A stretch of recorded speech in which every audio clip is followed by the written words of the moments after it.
कौन देता है? अल्लाह देता है। ठीक है, लेकिन गोलियां, दवाइयां डॉक्टर आप करते नहीं करते, तो उस वक्त खुदा की तौहीद में फर्क आता है। डॉक्टर के पास आप शिफा लेने गए, दवाई लेने गए, शिरक नहीं हुआ?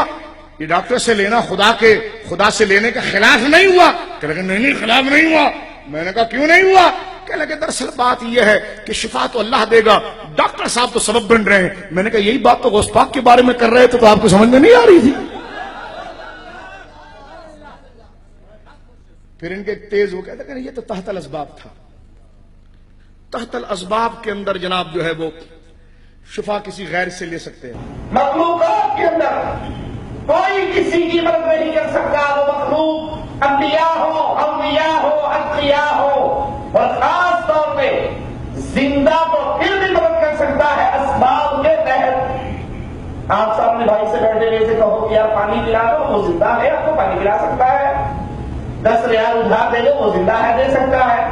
लेकिन एक साहब मर चुके हैं, मिट्टी में दबल हो चुके हैं, अब आप उनसे कहो कि पानी पिला दो, तो ये तो नामुमकिन है, असबाब नहीं है।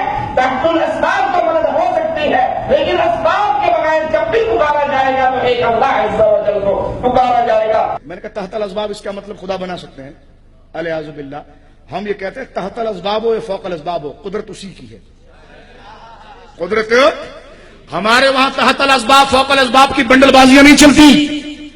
हम ये कहते हैं जो जराए हैं, मिसाल के तौर पर पानी प्यास बुझाने में तहतल असबाब है, लेकिन कोई पानी प्यास बुझाने में क्या है बोलिए?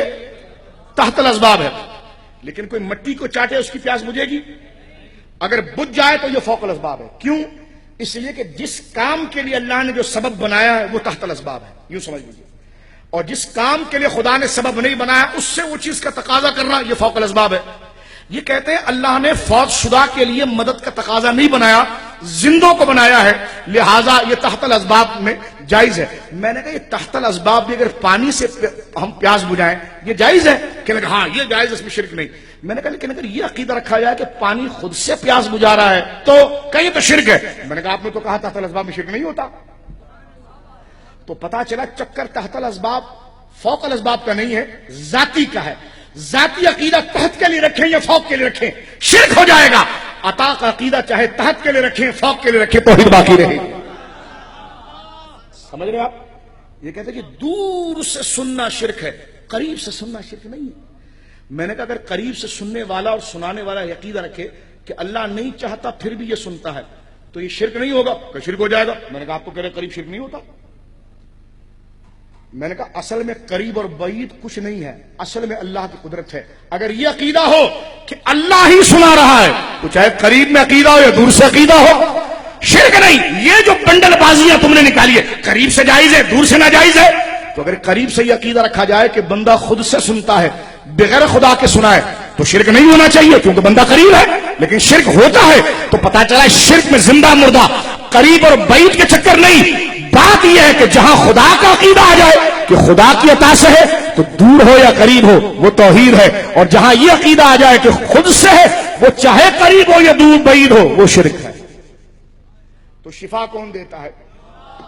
साहबा इकराम रिज़वानुल्लाह अजमईन सरकार के मुंह मुबारक को लेते हैं, सरकार के। बल्कि आपने देखा हज्जतुल विदा के अंदर नबी पाक सल्लल्लाहु अलैहि वसल्लम अपने मुंह मुबारक तस्सीम फरमाए। क्या फरमाए? बुखारी शरीफ के अंदर मौजूद है, मेरी मां सैयदा उम्मे सलमता कहती है रज़ी अल्लाह तआला अन्हा कि एक मुंह मुबारक रावी कहता है सरकार का बाल मुबारक, दाढ़ी मुबारक का, बोलो सुभान अल्लाह, एक चैनक में रखा हुआ। कहते मरीज जब आते तो पानी उस चैनक की छोटी जो चैनक थी पॉट, उसके टैंक को भर दिया जाता पानी से और फिर आगे उसकी नाली से पानी निकाला जाता। फरमा के जो पीते तो मौशी बुखारी लिखता है वह कान अन्नास यस्तशफून रिहा बिहालिल मर्दा, सहाबा इकराम हुजूर के मुंह मुबारक के पानी से शिफा लिया करते थे। तो जब शिफा खुदा देता है तो हुजूर के मुंह मुबारक के पानी से शिफा लेते थे। तो तवज्जो करना, तो खुदा की वहदानियत में फर्क आया। जबकि यार शिफा अल्लाह दे रहा है, इस कायनात में अल्लाह का ना कोई साजी है ना कोई वसीला है जो तुम गिनते रहते हो, ना कोई वसीला है ना कोई वास्ता है ना कुछ है। तो मैंने कहा मुंह मुबारक से शिफा लेना ये वास्ता नहीं है, ये वास्ता नहीं है।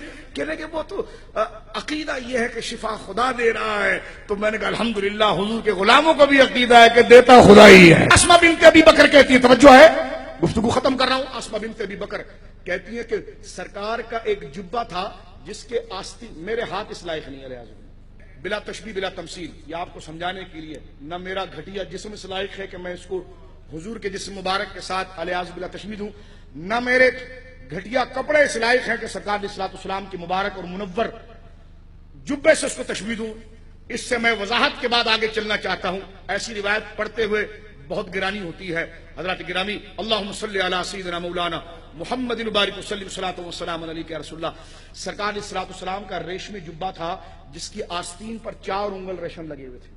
बोलो बे सुभान अल्लाह। और गिरेबान पर 4 उंगल रेशम थे। वो जुब्बा बड़ा प्यारा था। सरकार ने सिर्फ 2 दफा पहना था। वो मेरी मां उम्मुल मोमिनीन सैयदा आयशा के पास था। आप बड़ी बहन है सैयदा आसमा की, हजरत आसमा, वो कहने लगी कि मैंने अपनी बहन आयशा से तोहफे में कम, मैंने कहा हुजूर की यादगार मुझे दे दो। आसमा ने वो जुब्बा ले लिया और फिर फरमाती है जब हम में कोई बीमार हो जाता, शिफा कौन देता है? मिलकर को कौन देता है? सिफत शिफा में खुदा तन्हा है, उसका कोई शरीक नहीं, उसका कोई साजी नहीं, उसका कोई साजी नहीं, हमसर नहीं। लेकिन साहबा का अकीदा देखिए, सैयदा आसमा कहती है कि हम उस थाल के अंदर उस जुब्बे को रखते थे और पानी से भर देते थे। किसी ने यह नहीं कहा कि अभी अभी तो बुत परस्ती से तौबा की है, अब क्या कर रही हो? वो जवाब ये देती कि बुतों के साथ करते तो शिर्क था, मुस्तफा से करना तो यही तौहीद है, इसलिए कि बुत मुस्तहिक नहीं थे, मुस्तहिक तो मुस्तफा की जात है। ठीक है, अब आप सुनिए, अगर सैयदा आसमा बिन्त अबी बकर कहती हम थाल के अंदर पानी को जमा, जुब्बे को रखकर पानी भर देते और उसके बाद जुब्बे को उठाते सुखाने के लिए रख देते, पानी जो बच जाता उसको मरीजों को पिलाते। व नस्तशफी बिहालिल मर्दा, इस नियत के साथ कि अल्लाह इस पानी के सदक़े शिफा अता फरमाएगा। अल्लाह रब्बुल आलमीन शिफा अता फरमा।